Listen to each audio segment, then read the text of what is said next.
Hi students, today I'm going to show you how you are going to create a drawing about robots using shape, pattern, and color. Hello students, today we are going to learn how to draw robots.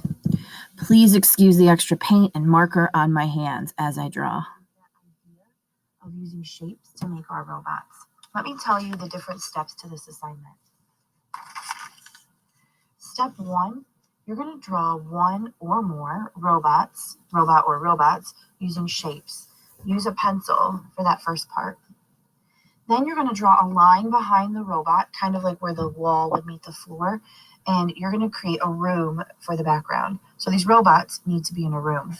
Then you're going to draw patterns in the robots. Do you remember what a pattern is? A pattern could be stripes, polka dots, crisscross lines. So you're going to draw patterns in the robots, and I'll show you what patterns are again in case you forgot. That's step 3. Then for step 4, you're going to add color with marker, colored pencils, or highlighters. You can do this drawing over the course of a couple days, or you can sit down and do it all at once. Let me tell you about how much time you should be spending on this though. That way you know if you are spending too much time on something or if you're just rushing through it. So first, to draw the robot and come up with your ideas, I would say that's going to take you at least 10 to 15 minutes. Again, that's coming up with your ideas too. Next, to make a room behind the robot, I think that is also going to be maybe about 10 minutes. I could even say maybe 15. It might take you a little more or a little less. When you get to step 3 for drawing patterns in the robots, I think that's going to go really quickly. I think that's going to be maybe 5 to 10 minutes. And then adding color, it depends on how much color you want to add, but that could be about 10 to 15 minutes as well. So really, if we look at this and think about if you spend a lot of time on this, the whole thing will take you about an hour. If you work kind of quickly, it should take you maybe a half hour. If it's taking you less than that, though, you are probably rushing. And if an hour sounds like a long time, please keep in mind that when we are in art class, during a regular year with school, we're in art class for about 45 minutes. And I do ask that you draw for a lot of that time. So I know that you can spend that time on it to make it great. So let's go ahead and get started with our first robot. First of all, we don't want to draw any robots on the bottom of the page. We want to start with a little bit of space from the bottom. And again, you're just going to use different shapes to make your robots. I have a ruler here if I need it, but I don't know if I'm going to use a ruler or not. I'm going to start with a circle, and then I want to make maybe a square underneath it. And then I'm going to make a wide rectangle. And do you see how I'm kind of overlapping them a little bit? Well, that's definitely not a perfect rectangle, but I kind of don't mind. Next, I'm going to make kind of a wiggly shape. We would call this, do you remember what kind of shape? It's not a square or a circle. It will be an organic shape. And I'm going to make another arm go up like this. It's a little bit longer. This arm's going to be shorter. Now with these robots, you can actually make them into, or make them from objects that are from around the house if you want. Like a hand like that. Don't make your robot like mine. Try to make it your own unique thing. I'm going to make kind of a triangle bottom here. And then I'm going to make some wheels for the bottom of the robot. And then I'll start adding details.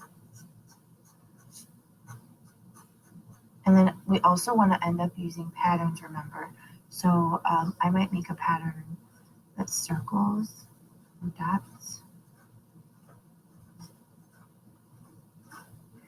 And then for eyes, maybe I'll do a rectangle here, kind of like an eyebrow, and maybe a nose, and just some very simple circle eyes, and then maybe a rectangle mouth with some lines. Add a couple more dots here too now that I step back and look at that. And then I think I might add, oh yeah, that looks kind of cool, I think. Maybe yours will look different, I hope, or just a totally different kind of robot. I'm not sure. It doesn't even have to have a regular face. It could even just have one eye if you want. I'm going to work quickly so that this video doesn't take forever. So let me show you what I mean for step 2. So if this is my robot, let me add, let me look at step 2. We drew one or more robots using shapes, and we use pencil. Step 2, draw a line behind the robot and create a room for the background. So again, you can see me working quickly for the sake of this video, but I've thought about what I'm doing before the video. So that's where some of that time goes. I'm going to take my pencil. I'm going to draw a line behind the robot like this. Look at that. Now you can see it is sitting on a floor, standing on a floor, and there's a wall. So you have to make a room now. And there's a lot of ways you could do this. You could make a window.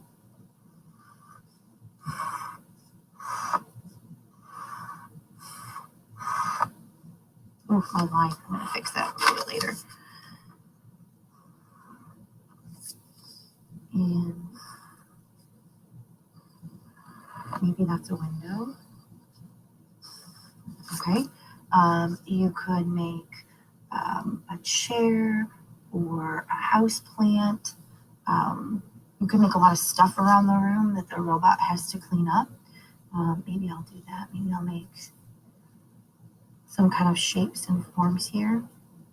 This is going to be like an old can on the floor. I don't have old cans on the floor of my house, but I do need them to pick up some toys. But I'm going to start with some forms. Put a little shadow under it, maybe. This random can's kind of even tilted looking. I don't know. Let me draw, maybe, because I'm trying to make sure you know how to draw forms and shapes.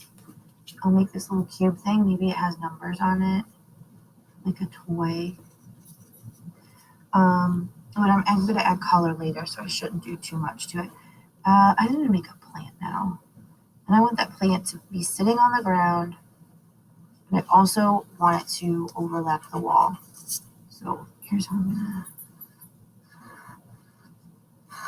to make some lines for that plant. Some kind of organic leaf lines. So this is my plant. Maybe the pot has some decorations on it. Okay. So I have a plant, I have a window. You can make this room however you want. If you want to put a PS5 in this room, you go right ahead. Because the only way I can afford one is to draw it in a drawing. Let me erase a little bit of this pencil shading. Okay, so this is... Okay, so now what I'm going to show you is I went over all these lines with marker. If you don't have a marker, you don't have to do that, but look at how it makes everything stand out. As you can see, I made a few changes too. Then I added color with just random things I had around the house, a colored pencil, a random Sharpie, even a highlighter. So you're going to add some color and take a look at this drawing. Doesn't it look great?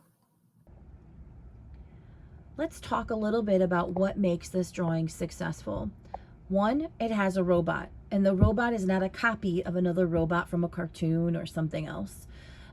Two, the robot has patterns, and so that's really important. Remember, patterns are things like polka dots, stripes, crisscross lines, things like that. You see a pattern in the bottom part of the drawing, and you see one here, and you see here. These are all patterns. Even the plant pot has a pattern. So that's something that makes the drawing successful. And next, the drawing has a background. Remember, I asked that you put your robot in a room. And so this room could be a living room or a bedroom. It could even be an office. I'm not sure. But you need to put your robot in some kind of a room. This line should not be at the bottom. It shouldn't be down here. It should be up here so that we can see the floor and the wall. And that your room hopefully is done in a way that's different from this drawing. So it has a robot, it's got a room, it's got patterns, it's got a little bit of color, and overall it looks finished. It is not perfect. Yours does not have to be perfect either. I made sure that I did it in a way that it wasn't a perfect drawing, so that you can see how Sometimes perfect is overrated. I still think this is a fun drawing, and I think it looks done, and I hope that you have fun doing this drawing. Replay this video as many times as you need, and if you aren't sure how to turn it in, please look at the video under classwork on how to turn in your artwork. Any other questions, please come to one of my Zooms, and I hope that you have fun. I can't wait to see your drawings.